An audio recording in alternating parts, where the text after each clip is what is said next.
Welcome back to the Deep Dive, where we deliver the essential playbook for navigating the world's most precise and often, well, unforgiving legal and financial machinery. Indeed. Today, we are strapping in for a really detailed exploration of German labor law. We're focusing on what might be the most feared term in any corporate restructuring and the operational termination. We are dissecting the Betriebsbedingte Kündigung. And look, this isn't just about an employer needing to save some money. No. It is a complex four-step legal obstacle course. It's all governed by the Kündigungsschutzgesetz, which is a mouthful, so we'll just call it the KSG. Right. And for any employer planning job cuts or, for any employee facing one, the stakes are existential. The margin for technical error is, and I mean this, basically zero. Zero. Meaning if the employer misses one tiny administrative step or fails one part of this four-part test, the whole thing can be invalidated by a court. And that could force them to reemploy the worker or, more likely, pay a massive settlement. So our mission today is to cut through all that legal jargon and deliver clear, actionable knowledge. We're going to distill the exact framework employers have to follow, and for you, the crucial defensive and strategic steps you absolutely must take if you find yourself in that position. And the very detailed expert analysis we're drawing on today comes from the Comprehensive Guide to Operational Termination provided by attorney at law Mr. Kiril Stawrew. He's based in Berlin, Germany, and his work really highlights the almost architectural precision you need to navigate this area successfully. It's a great way to put it, and let's just set the stage, because these incredibly strict rules don't apply to every single job in Germany. That's a key point. The KSG protections generally only kick in if two conditions are met. First, the business has to employ over 10 employees. That's the magic number. The threshold, yeah. And second, the employee has to have been there for more than 6 months. Mm-hmm. They have to have passed the so-called Wartezeit or waiting period. And if you're covered by both of those, then the employer needs a good reason for any dismissal, which is all laid out in Section 1 of the KCHG. Okay, so let's start with the absolute basics, the fundamental definition. If an employer wants to let someone go, why is an operational termination, a Betriebsbedingte Kündigung, so much more difficult than, say, firing someone for their behavior? Well, it all comes down to where the burden of proof lies. An operational termination is defined as an ordinary termination, which just means it follows the proper notice period. But the reason for it is that continued employment has become impossible due to, and this is the key phrase, urgent operational requirements. So the problem isn't the employee. Not at all. The cause for the dismissal lies exclusively within the company's structure or its economic situation. It has nothing to do with the employer's performance or conduct. The job function itself, the actual need for that specific role, has permanently vanished. So what are the triggers in the real world for this vanishing act? The standard triggers that Mr. Stawrew's analysis points to are usually major structural decisions. Things like closing or outsourcing an entire department. Okay. Or a big internal restructuring that just makes certain roles redundant. Or even the outright closure of a physical location, a branch, or a whole business unit. It can even happen during an insolvency. So in every single case, the employer has to prove that they just don't need the work that employee was doing anymore. The labor output, yes. And this brings us right to the core legal hurdle for the employer. The Unternehmerentscheidung, the management decision. This can't just be a vague feeling or a general complaint about the economy, can it? Absolutely not. And this is precisely where most of these termination attempts get wobbly in court, as the source material puts it. Wobbly, I like that. The termination has to be the direct consequence of a specific structural management decision that is focused on changing the operation itself. And that decision must lead to a future, and this is important, permanent reduction in labor needs. So a company having a tough quarter is the context, but it can't be the legal cause. Exactly. The financial struggle is the why, but the management decision is the how. So if I'm a CEO and I go to court and I just say, Judge, look, our revenue's down 30%, we have to cut costs, what does the judge say? The judge will likely say, that's unfortunate for your business, but from a legal standpoint, it's irrelevant. Wow. Simply citing a sales decline or some generic need for savings is just it's not enough. Those are financial facts. The employer has to connect that fact to an actual organizational decision. So they have to say something like, Because our revenue is down 30%, we have made the decision to reorganize our sales structure by eliminating all middle management positions and having those teams report directly to the CEO. Okay. So the decision is the structural change, getting rid of that whole layer of middle management. It's not the financial pain that caused it. Yeah. And that change has to be crystal clear to a judge who's an outsider. Precisely. In court, the employer has to be able to present a really clear before and after picture. Before we had 5 people doing this work. Now, after implementing new software, only 3 people are needed. They have to explain the new org chart and show exactly how that new efficiency led to a reduction of 2 full-time jobs. And here's the part that I think is really surprising, the aha moment for anyone not familiar with German law. Yeah. The courts do not review whether that management decision was economically smart. No, they don't. Or if it was successful or even necessary. And that's a crucial boundary. It's all about respecting the employer's Unternehmerische Freiheit, their entrepreneurial freedom. A judge is not a business consultant. Right. They're not there to run the company. They're not going to ask if outsourcing was a bad idea or if the new software was too expensive. They only review 2 things. 1, was a real decision actually made? And 2, did that decision plausibly and inevitably lead to a permanent reduction in the need for labor? That's a huge clarification. It means an employer can restructure or downsize even if the company is wildly profitable. They can do it just to maximize efficiency or change their strategic focus, and that would be legally permissible under the KCSG. That's absolutely correct. Imagine a really successful tech firm. They're swimming in cash, but they decide to move all their in-house customer service roles to an external provider overseas just to reduce long-term structural costs. Okay. A court will not question the wisdom of that financial move. As long as the decision is concrete, it's structural, and it can be shown to permanently eliminate the need for those German-based customer service jobs, then the employer has satisfied condition 1. So it's not about judging the business, but judging the integrity of the organizational change.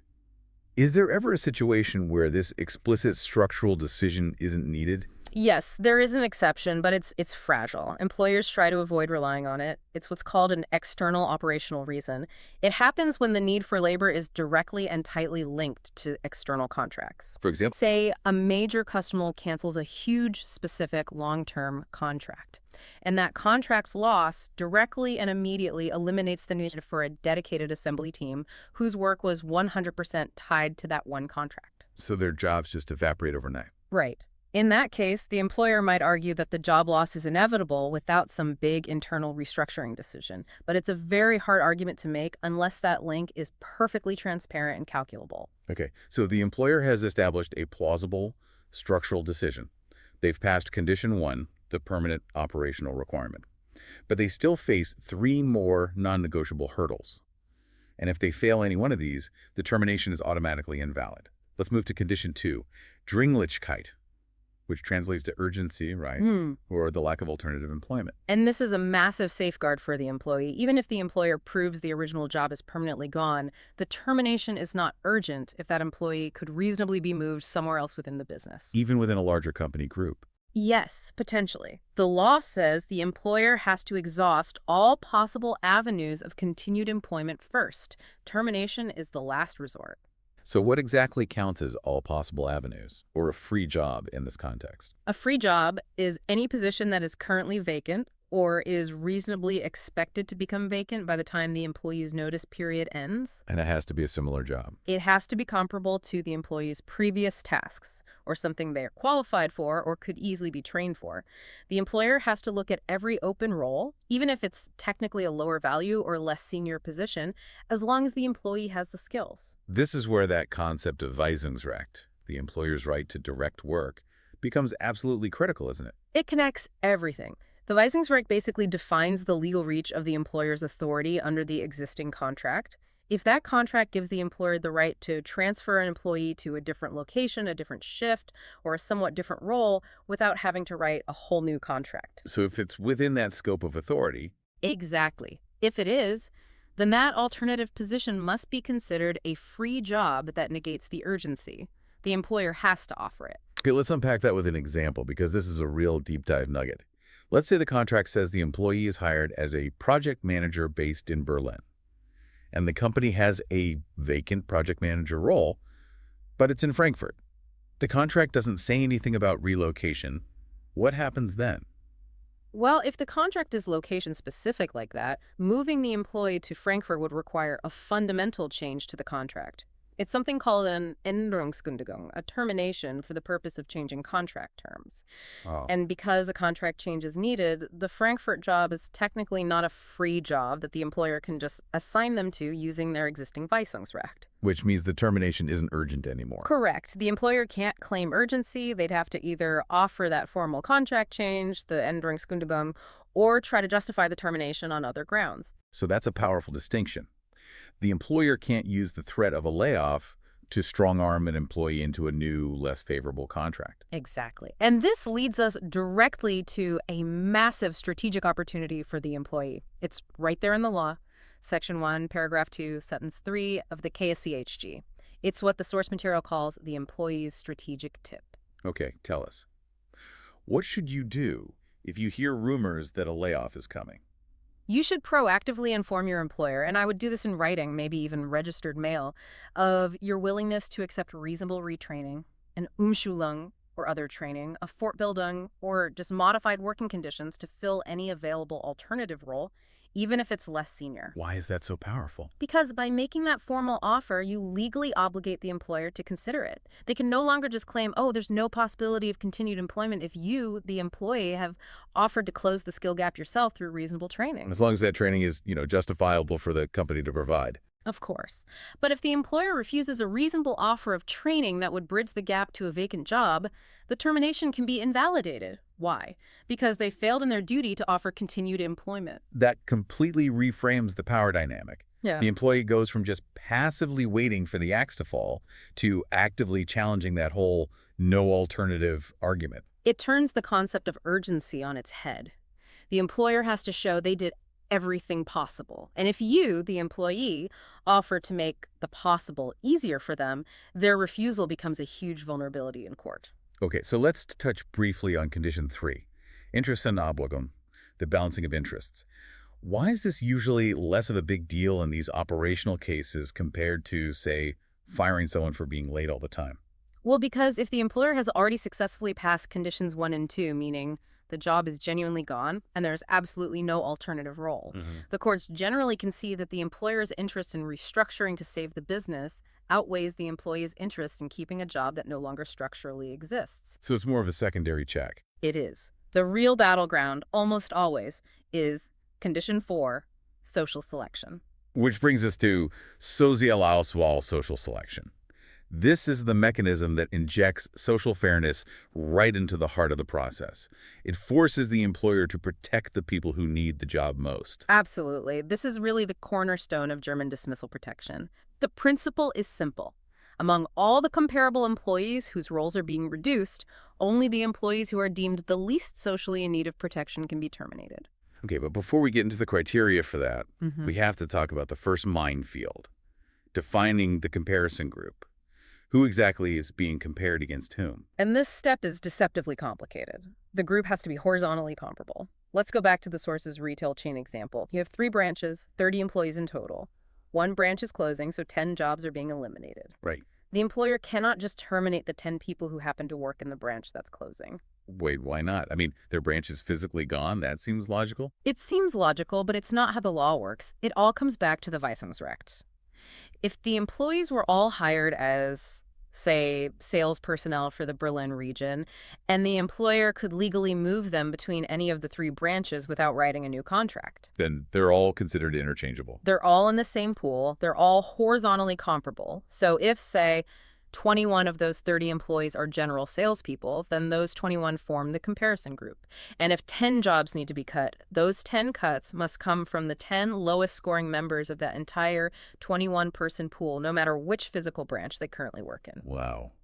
That makes the whole process so much harder for the employer. Okay, so once that group is defined, what are the 4 mandatory social criteria the employer has to use? These are mandated by Section 1, Paragraph 3 of the KSCHG. The employer has to consider all of them. First, duration of employment, or Betriebsbedingte Kündigung. How long you've been there? Second, Age, Lebensalter. Third, maintenance obligations, Unterhaltspflichten, so how many dependents you have. Kids, a dependent spouse, that kind of thing. Exactly. And fourth, severe disability, or Schwerbehinderung. So the older worker who's been with the company longer and has a family is automatically safer than the younger, newer single worker. Precisely. They are considered to have a higher need for social protection. And to manage this in practice, employers often use that point system strategy we touched on. It's a way to quantify the social need and create a transparent, documentable decision process. Which is absolutely essential if you want to survive a court challenge. It is. Let's spend a bit more time on this point system. Yeah. How is the weighting usually handled? Is it just based on age or years of service? The weighting is key, and while there isn't one single mandated system, the point values have to be logical and justifiable. Often you'll see years of service getting a higher weight than age as a way of recognizing the employee's long-term commitment. So maybe something like 2 points per year of service, but only 1 point per year of life. That's a very common approach, yes. And dependents always carry a very heavy weight, maybe 10 points per dependent. Let's use a more complex example. We have to cut one job from a comparison group of 2 people. Employee A is 58 years old, has 25 years of service, 1 dependent, no disability. Employee C is 40 years old, 8 years of service, but has 3 dependents and also no disability. Okay, let's run the numbers with that weighted system we just talked about. Age gets 1 point, service gets 2, and dependents get 10. Right. So for employee A, that's 58 points for age plus 50 for service. That's 25 years times 2 plus 10 for the 1 dependent. That's a total of 118 points. 118, okay. Now for employee C, 40 points for age plus 16 for service. That's 8 years times 2 plus 30 for the 3 dependents. That comes to 86 points. So wait, employee C gets to stay, even though employee A is much older and has been there way longer. That's exactly right. In this specific calculation, employee C's 3 dependents make them substantially more socially vulnerable. So employee C with 86 points is retained.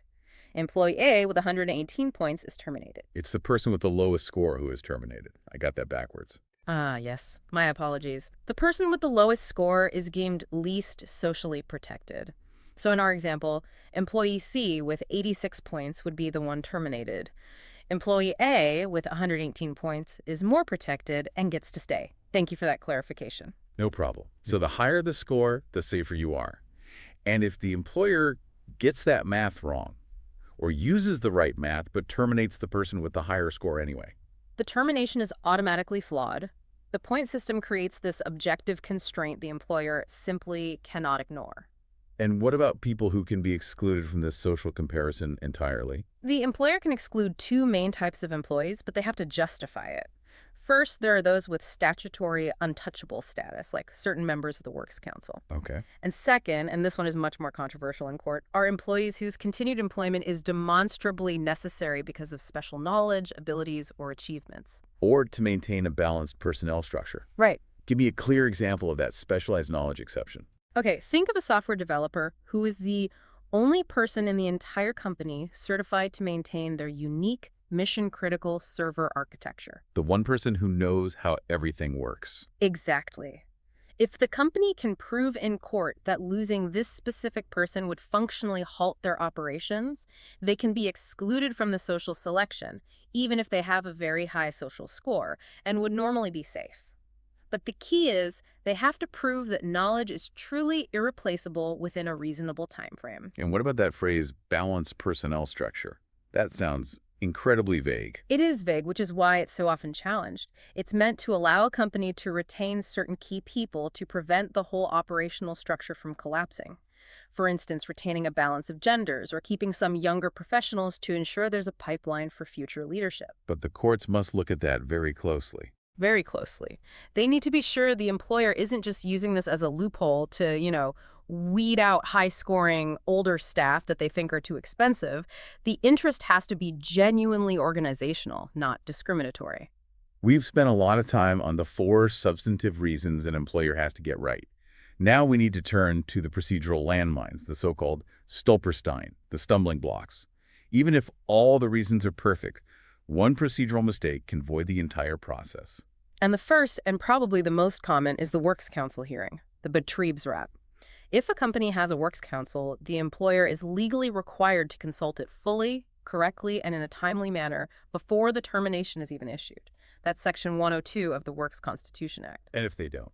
If they fail to do that, the termination is invalid, period, absolutely and without exception. So what specific details does the employer have to give the Works Council? They have to provide everything: the employee's name, age, length of service, their dependents, their disability status. But most importantly, the precise operational reason for the termination and the full criteria and results of the social selection. So they have to show their math. They have to show all their work, and then they have to give the Works Council a deadline, usually a week, for an ordinary termination to raise any objections. So the Works Council is basically empowered to double-check the employer's work on the social selections, like an internal defense mechanism for the employee. That's a perfect way to put it. And if the Works Council objects, they have to explain why. They might point out flaws in the comparison group or suggest alternative jobs the employer missed. Now, their objection doesn't automatically block the termination, Right. but it massively increases the employee's chances of winning in court because the court has to take the council's official objection into account during the lawsuit. Let's move to the most complex bureaucratic maze: the special protections that require external governmental consent. Who falls into this highly protected category? There are three main groups, and this is where the complexity really ramps up. First, you have pregnant employees who are protected by the Mutterschutzgesetz, the Maternity Protection Act. Right. To terminate them, an employer needs prior approval from the highest state authority for labor protection. And this protection lasts until 4 months after childbirth. The state will scrutinize the operational reason,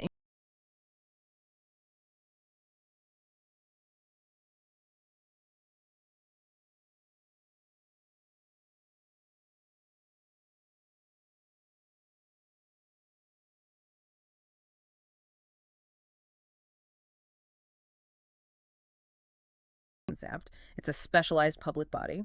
Okay. And at the same time, they also have to consult the company's own severely disabled person's representative in addition to the regular Works Council. Why does this integration office have to get involved, and what's their function here? Their role is to ensure the termination isn't rooted in any kind of discrimination related to the disability. They also investigate whether restructuring measures could help keep the person in their job. They act as an independent government review board, and they might suggest workplace modifications or even subsidies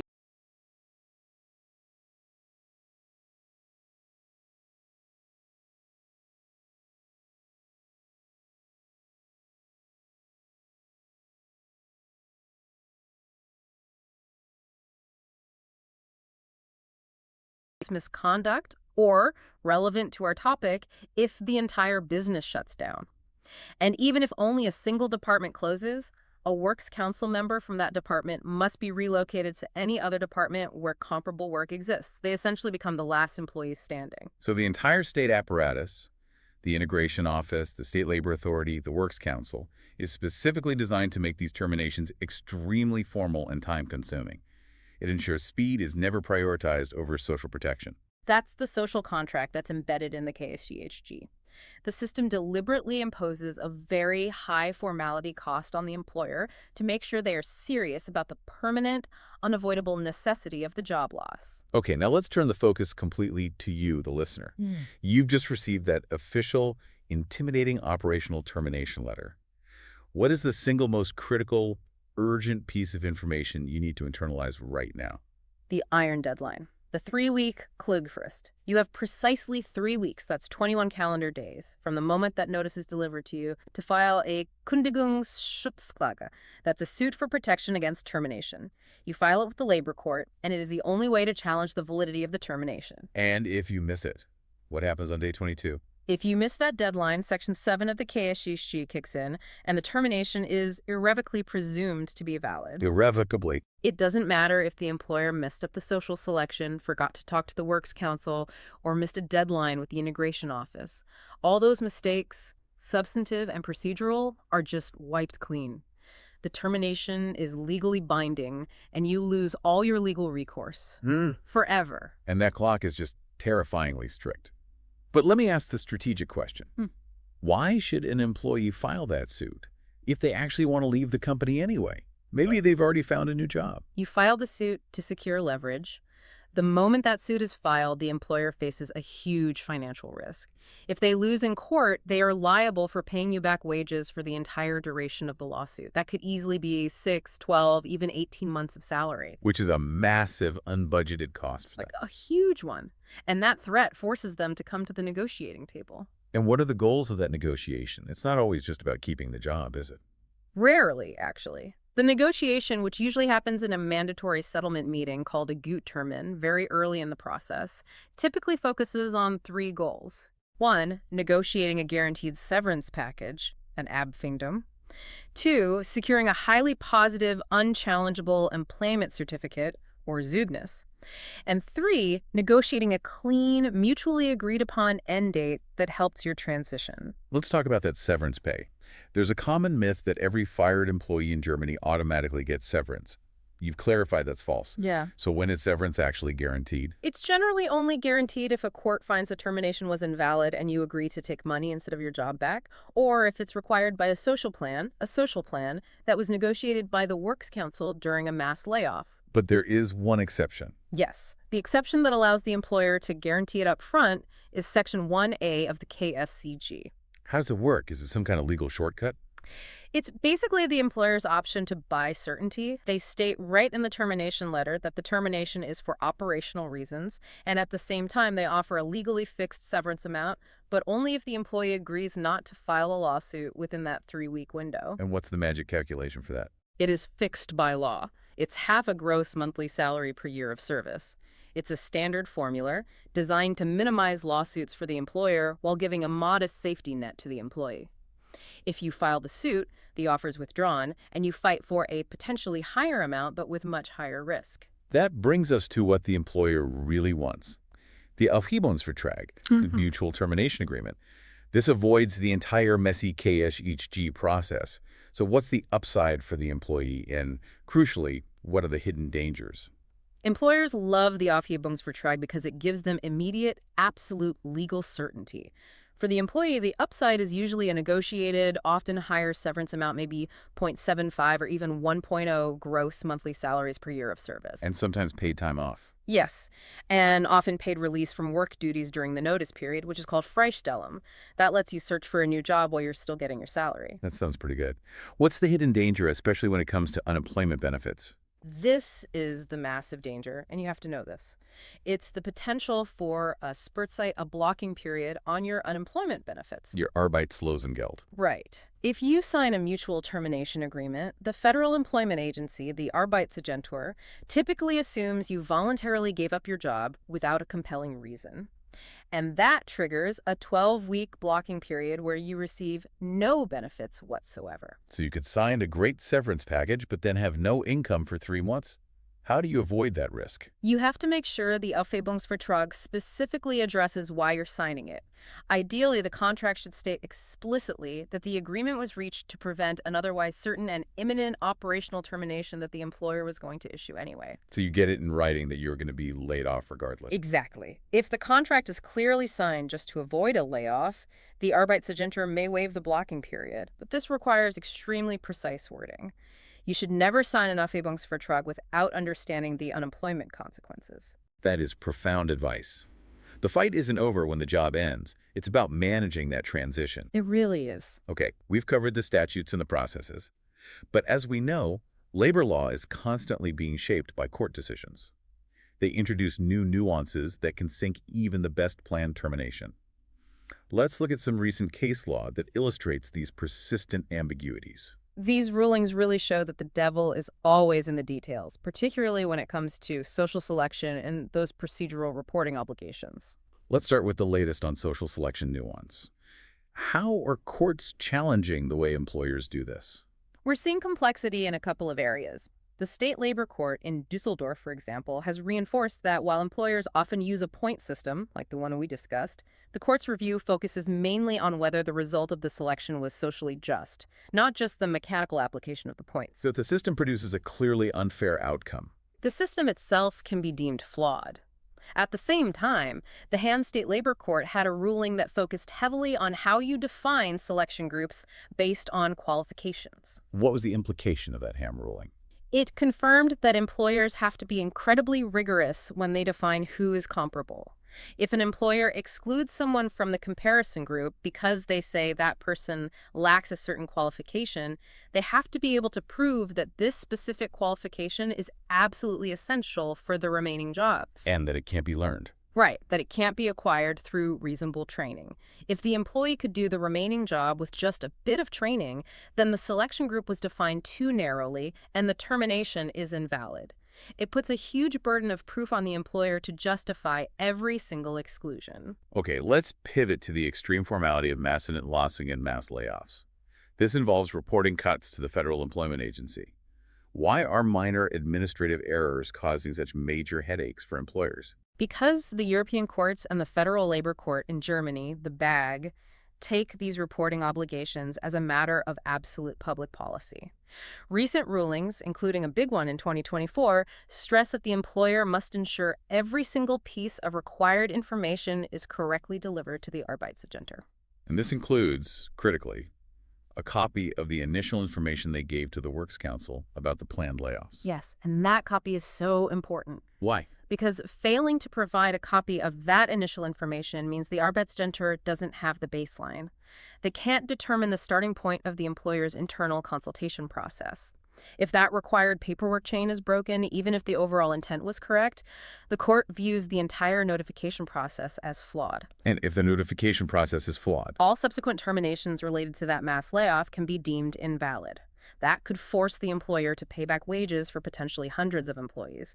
The technical requirement here is just staggering. Finally, let's talk about the profound operational conflict we see when a business tries to issue an operational termination while, at the same time, introducing Kurzarbeit short-time work. This seems to challenge the very core of Condition 1, the permanent job loss. This is a fantastic illustration of legal logic undermining commercial action. Kurzarbeit is a state-supported program specifically designed to deal with a temporary cyclical reduction in workload. Right. It assumes the company will need those employees again when things pick back up. Exactly. It's for temporary crisis management. So, if an employer is using Kurzarbeit for some of its employees, but at the same time is issuing an operational termination for others, claiming their jobs are permanently and structurally gone, the two positions fundamentally contradict each other. And the courts don't like that. They view it with intense skepticism, as we saw in that ELAG München ruling. The employer is essentially arguing two mutually exclusive things at once. The work is temporarily reduced, which is the Kurzarbeit argument, and the work is permanently gone, which is the termination argument. So what do they have to do to make it work? To survive a challenge, the employer has to prove, convincingly to a judge, that the jobs subject to Kurzarbeit are functionally and structurally different from the jobs being eliminated. They have to draw a clean, clear line between the temporary crisis and the permanent organizational decision. If the roles are too similar, the claim of permanent necessity for the termination fails, and the termination is invalid. The moment the employer's internal logic breaks down, the whole protection system just snaps into place. It's a relentless system of checks and balances. It is. And this depth of complexity really confirms why getting external legal expertise is just vital for both sides. We have completed our deep dive into the operational termination under German labor law, navigating the meticulous framework laid out in the analysis by attorney at law Mr. Kiril Stawrew. Let's just synthesize the crucial points for you, the learner, to make sure this knowledge really sticks. The essential takeaways are these. First, any operational termination requires a structural, future-oriented management decision. It has to permanently eliminate the need for labor, not just be a complaint about poor financial performance. Second, the employer has to rigorously pass that four-part legal test. Yeah. And the big ones are the urgency requirement, Dringlichkeit, and the social selection, the Sozialauswahl, which demands a painstaking comparison of an employee's social profile against their peers. And third, for you as the employee, that 3-week window to file a termination protection lawsuit is the absolute non-negotiable legal pressure point. If you miss it, you've validated all of the employer's actions, mistakes, and all. So whether you're an employer trying to mitigate the high risk of invalidated terminations and those back pay claims, or you're an employee leveraging the structural complexity of the KSEG to secure a fair exit, this knowledge is power. Understanding the law lets you move past the initial shock and focus immediately on the real legal pressure points. The Weisungsrecht, the social criteria, and that ticking 3-week clock. And a final word of caution on the Aufhebungsvertrag. Always, Always check with the Arbeitsagentur or your legal counsel about the threat of that Sperrzeit before you sign away your right to file a suit. Certainty for the employer often means risk for the employee. And that leaves us with our final provocative thought for you to consider. Given that the German courts will not question the economic sense of an employer's restructuring decision, only whether the reduced need for labor is plausibly demonstrated, how does the system really balance entrepreneurial freedom? If a successful, profitable business can eliminate jobs purely for maximum efficiency, as long as they perfectly follow all the social selection and procedural rules, does the KSEG really protect against unnecessary job loss? Or does it merely function as an extremely expensive price tag for the employer's right to restructure? That fine line is what the German labor courts continually patrol. Until next time.